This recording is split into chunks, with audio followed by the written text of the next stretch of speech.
Boa noite, galerinha do terceiro ano, aí do Geni Gomes, tá? Como prometido, estamos aqui gravando de forma meio que improvisada, né? Porque apanho legal desses equipamentos aqui, tudo Jurássico, mas eu ainda estou trabalhando com algumas câmeras novas aí, entendeu? Com os programinha novos, na hora que tiver bacaninha aí de repente eu consigo colocar uns vídeos mais bacanas. Por enquanto vai na base do improviso mesmo, só pra gente não ficar sem ver uma parte da matéria, né, que vai ser importante para vocês poderem fazer a prova aí, né?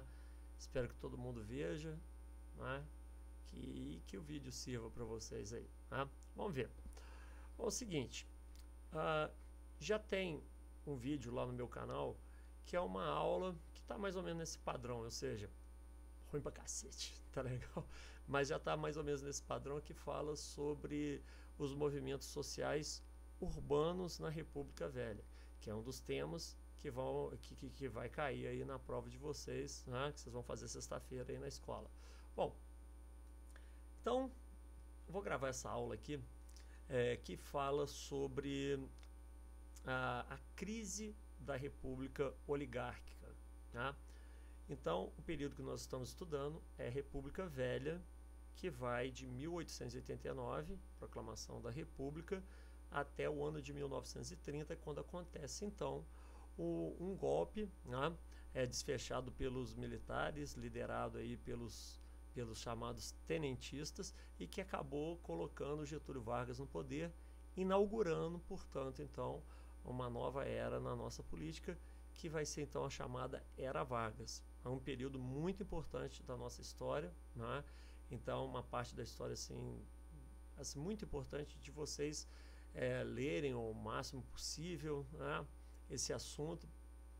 Mas só que para você poder entender também o que foi a Era Vargas, o que ela representou, é legal, né, você saber o precedente, né, ou seja, o período anterior, né, que no caso é justamente esse que a gente está estudando agora, a chamada República Velha.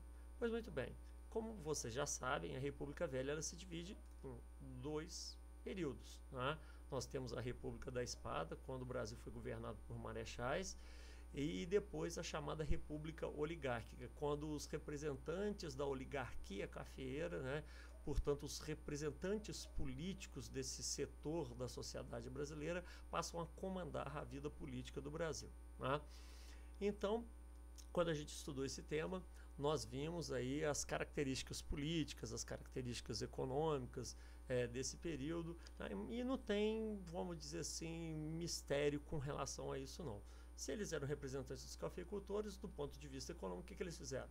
Né? Procuraram privilegiar esse setor da economia.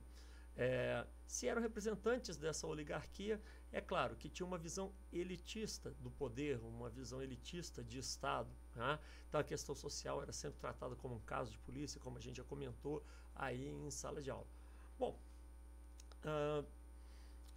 essas informações são importantes para a gente entender, né? Não só essas, outras também, mas essas são as básicas, né? Para a gente entender o que foi então essa crise da República Oligárquica. Então veja bem, como que a gente deve interpretar essa crise? Pense, tem uma oligarquia no poder. Qual oligarquia? A cafeeira, né?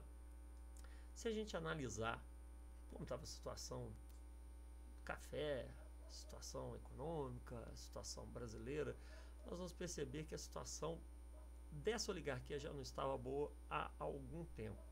Mas nós costumamos a dizer que é a partir da década de 20 do século passado, né, portanto a partir de 1920, em que vão ficar mais evidentes os sinais dessa crise, né? Então é um momento em que ela vai se caracterizar de forma mais clara, né? Vai ficar mais claro, vai ficar mais evidente a crise desse tipo, desse modelo de Estado que foi implantado então no nosso país, né? E a partir daí a gente pode apontar, né, alguns fatos e alguns fatores importantes para a compreensão do que foi realmente essa crise. Então, vamos a alguns deles, né? Um dos primeiros não, com certeza o primeiro sinal dessa crise foi a crise do próprio setor cafeeiro, que, como nós já vimos, desde o início do século passado, que essa economia, né, esse setor da economia, já apresentava claros sinais de desgaste, graves problemas, principalmente relacionados com o quê? Com a superprodução, então, desse produto, ou seja, o café. E isso vinha provocando quedas constantes no preço desse produto. Como a economia brasileira ela estava baseada, estava assentada na exportação do café, então se o café ia mal, a economia como um todo ia mal. E o governo, por sua vez, que era um governo da oligarquia cafeeira, não conseguia apresentar soluções para esse problema. As soluções sempre eram as mesmas, ou seja, uma política de valorização do café. Como? Usando dinheiro público para poder cobrir os prejuízos desse setor. Bom, e o resultado disso, o que era, gente? Não resolvia a causa do problema, que era a superprodução. Lógico que tem quem está vendendo, café continuou vendendo, estava vendendo, para que vai parar, para que vai diminuir a produção? Continuava ganhando dinheiro, então eles não paravam de plantar e isso fazia com que a produção desse produto continuasse, o que continuava com o problema. Então,